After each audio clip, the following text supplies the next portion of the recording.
Ang susunod na programa ay rated PG. Ito ay nangangailangan ng patnubay at gabay ng magulang para sa mga batang manunood.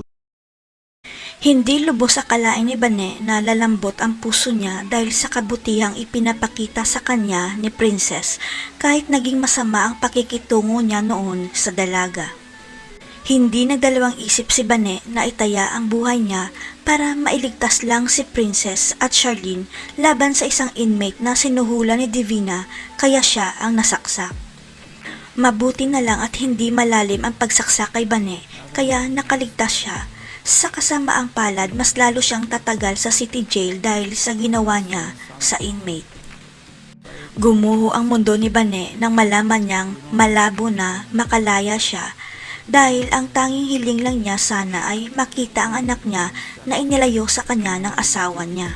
Hanggang sa manganib ulit ang buhay ni Bane sa loob ng city jail dahil reresbakan siya ng mga taong sinaktan at pinahirapan niya sa loob at dito na mag-aagaw buhay si Bane. Kaya nagdesisyon si Warden na hanapin ang tunay na anak ni Vanessa dahil siya lang ang makakaligtas sa nanay niya dahil kinakailangang masalina ng dugo si Bane. Hanggang sa makatanggap ng tawag si Justin mula sa Paraluman City Jail na hinahanap ang tatay niya dahil kinakailangang makita ni Bane ang anak nilang dalawa, si Justin. Dito na kukumprontahin ni Justin ang tatay niya kung sino ba talaga ang tunay niyang ina kaya ipapakita ng tatay niya ang birth record niya na si Bane pala ang tunay niyang ina. Makikilala na kaya ni Bane ang tunay niyang anak na kaibigan pala ni Princess.